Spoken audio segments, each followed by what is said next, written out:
as members of ODM, must remain steadfast, and we must work to unify ODM as a strong political party. Yes, in a political party, there's always differences of opinion on some issues, but the political party itself must have a firm stand on a particular issue. And that's why people can talk this way.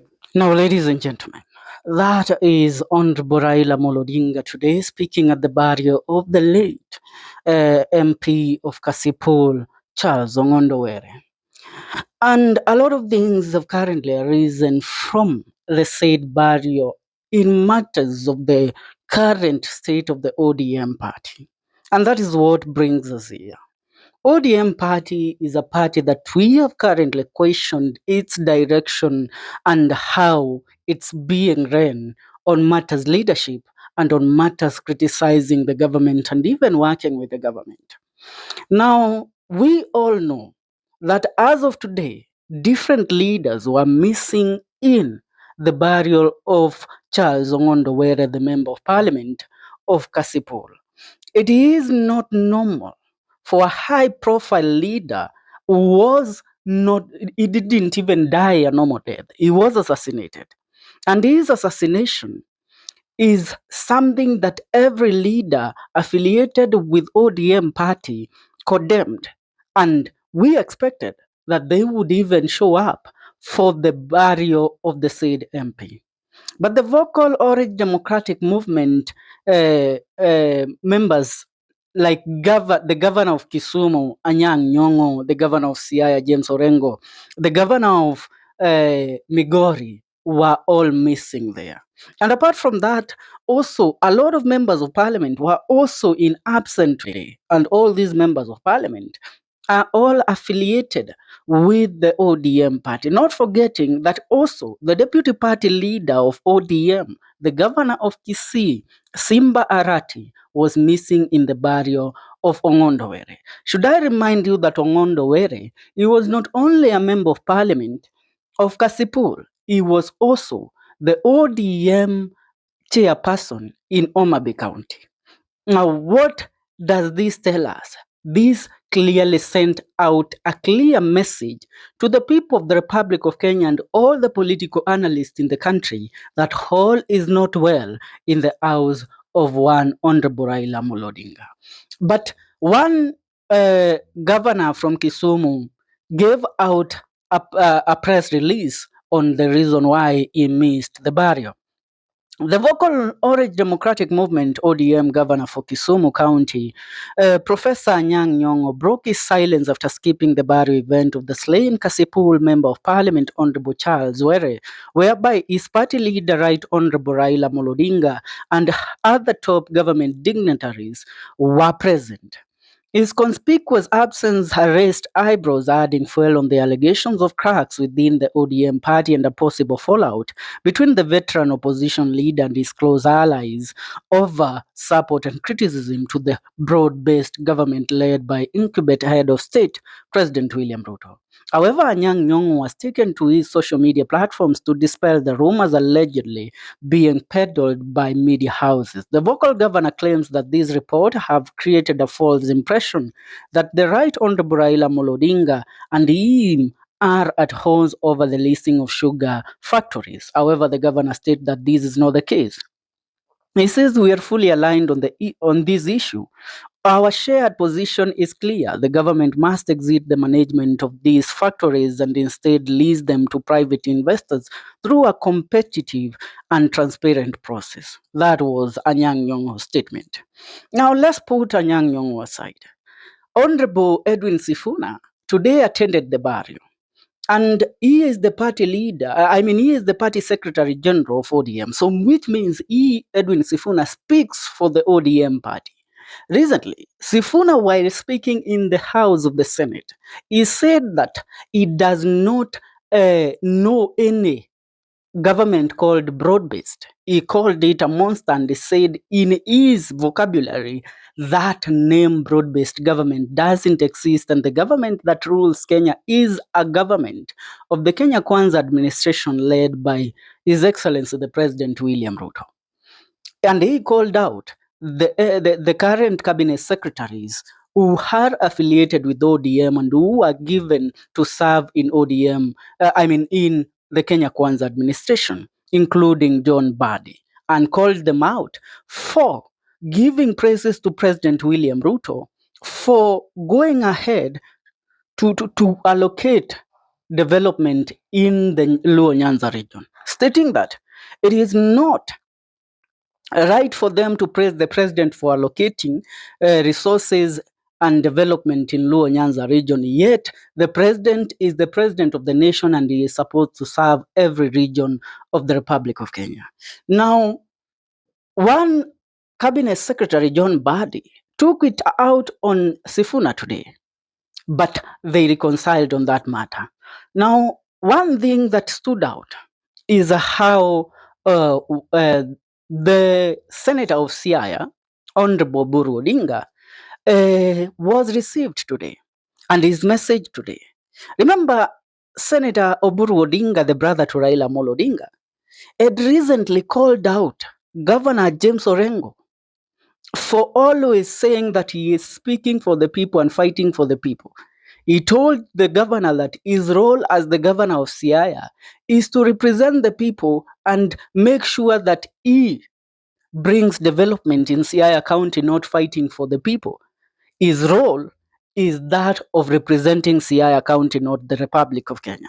But as we all know, James Orengo is among the fathers of the multi-party democracy that we enjoy today. He fought for it, and if he sees things not going right in terms of the 2010 constitution, he will call the government out, and that is what James Orengo has been doing. But putting this aside, Governor James Orengo's fallout with Siaya Senator Oburu Odinga, many speculated that Oburu Odinga was being used by Raila Amolo Odinga to fight James Orengo. Now, news have headed that James Orengo has been preparing his own party.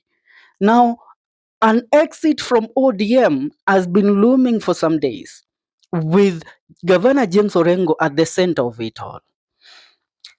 About 1 or 2 days ago, blogger Maverick Aoko revealed some certain crucial details to the media. And this is what she had to say. The barrio of Ongondo Were, Luo politics will take over. They will take the center stage, which they did. Now she said, you have descend as have I, with amusement and glee, Orengo speak criticism to broad-based government. And because Mzee can't directly fly his trenches ally, his antique Methuselah of a brother has been holding the whip. Jana Oburu was at a vernacular radio station saying the candor of Orengo should quit ODM instead of undermining Rao Ruto hard check, or hardship. You have noticed that Caleb Bamisi also Sunday being brassy on Ruto's regime. Well, apparently ODM inagawanyika, with Nyetieng James Agre Orengo as the party leader and Amisi as the secretary general. Let me tell you, if this is what is going to happen, many expected that the division of ODM, Edwin Sifuna will follow James Orengo. But let me tell you, Raila Amolo Odinga is in government. Yes, one foot in government, but the other one outside. And that is why when Raila Amolo Odinga was speaking, he said Sifuna speaks for the party. So people that was a direct attack and dismiss to people like John Badi, who said that if you want to look at the look at the body language of Raila Amolo Odinga, or what Raila Amolo Odinga is saying, you should read the body language of Oburu Odinga, Junet Mohammed, and him as John Badi. But Raila Amolo Odinga proved them wrong. He said, the person that speaks my mind is Edwin Sifuna. But he told Edwin Sifuna, although you speak for ODM party, don't push them too hard. Go slow on them. But that is something that Edwin Sifuna can't do. So even though Sifuna remains to be a critic and a dissecting voice in the ODM party, he still owns the mantle and he still represents Raila Amolo Odinga. And that is why, if ODM is going to fall out, James Orengo has currently, he clearly isn't in this broad-based government. He has clearly and openly criticized it and called the things as they are. Are we together? So James Orengo is meant to walk out of ODM. He is walking out of the ODM with allies who are also opposing the current broad-based government. Now, he is going to form an ODM party that will be the new ODM party, the ODM New Dawn. That is what they are calling it. New ODM Kenya, New Dawn. New ODM Kenya party, under the leadership of James Orengo as the party leader, Caleb Amisi and Patrick Amoth in the process of being registered and launched as a region. They are done being controlled by Raila Amolo Odinga. That's what most of them are saying after James Orengo's statement. But let me tell you, it is going to happen. Yes, James Orengo is going to walk out of ODM. But James Orengo walking out of ODM, he has to have a certain strategy that will cripple the bigger ODM. Let me give you the reason why. And let me give you the reason why James Orengo might be successful in taking over his mantle as the right heir of the Luo kingpin politics. Because as history tells us, James Orengo was crowned by the late Jaramogi Oginga Odinga as the voice and the kingpin of the Luo nation. But he forgo all that and handed over the mantle to his brother Raila Amolo Odinga after they came together in the year 2005. Now, this is what is going to happen.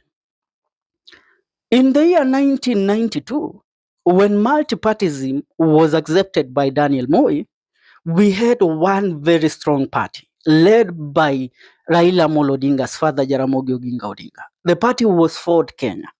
Now, Ford Kenya was meant to vie against Moi's KANU party in the 1992 election. And if Ford Kenya had not separated, Jaramogi Oginga Odinga would have beaten Moi and become the president. But what happened is, within ODM, within Ford Kenya, they started these internal wrangles, like the way Raila Amolo Odinga and James Orengo are fighting. In Ford Kenya, it was Oginga Odinga against one Kenneth Matiba. Now, Matiba, when he reached to walk out of Ford Kenya, he formed his party called Ford Asili. And Ford Asili came to be the party that beat Jaramogi Oginga Odinga in the elections of the year 1992. Though it did not win the election and be crowned and Matiba becoming the president, but they were number 2 in that election. Which tells you what? If Jaramogi Oginga Odinga and Matiba were together in the elections of the year 1992, they would have formed the government. But because they had divided voices, everybody ran on his own. Jaramogi became number 4. Number 3 was Mwai Kibaki, who was believed to be a project of one Daniel Moi with the Democratic Party. Mwai Kibaki became number 3. And number 2 was Kenneth Matiba. Our number 1 was none other than President Moi, and he went on to rule the country until the year 2002 when Mwai Kibaki won the election. Which tells you, if the incident of the year 1992 is to repeat itself, you all had one Moses Kuria telling us that the politics that will be happening in the year 1997 might be similar to what we saw in the year 1992 and the year 1997. Now, if that incident is to repeat itself, ODM will be divided into 2. James Orengo will be the party leader of the new ODM. Raila Amolo Odinga will remain to be the party leader of the ODM. But in Luo Nyanza, a lot of people have given their loyalty to Raila Amolo Odinga. But one thing that you miss when you speak about the politics of Luo Nyanza is that James Orengo also ran for the presidency in the year 1990, in the year 2002, and he was number 3 in that election. Kibaki won, Uhuru became number 2 with the KANU party, and James Orengo was number 3. And James Orengo had the blessing of Jaramogi Oginga Odinga. The question that a lot of you will ask, why didn't Jaramogi bless his son Raila Amolo Odinga to go ahead and vie for the presidency in the year 1997? It's because Raila Amolo Odinga has always remained to be on the dissecting side. He has remained to be the opposing voice. So him and his father did not tread well on matters politics from the year 1992 to the passing of Jaramogi Oginga Odinga. Now, if what repeated itself in 1992 is to repeat itself currently, James Orengo will walk out of this party with governors like the Migori governor, even the Kisumu governor, Nyong'o. Leave the fact that he is currently saying that they're in good terms with Raila Amolo Odinga, will also follow James Orengo. People like Simba Arati, they will either follow James Orengo or they will follow Matiang'i's party. And if they do so, the old ODM party, the current ODM structure that we have, will be shaken to the core. And it cannot have a say in the 2027 general election. And if James Orengo walks out, he will join the opposition, which is over kina Rigathi Gachagua, Martha Karua, Kalonzo Musyoka, Matiang'i, and akina akina Natembeya. And they will have a run with Ruto in the year 2027, and they might win that election. I would love to hear your voice in regards to these analysis. Leave a comment on the comment section. See you in our next video. Remember to subscribe.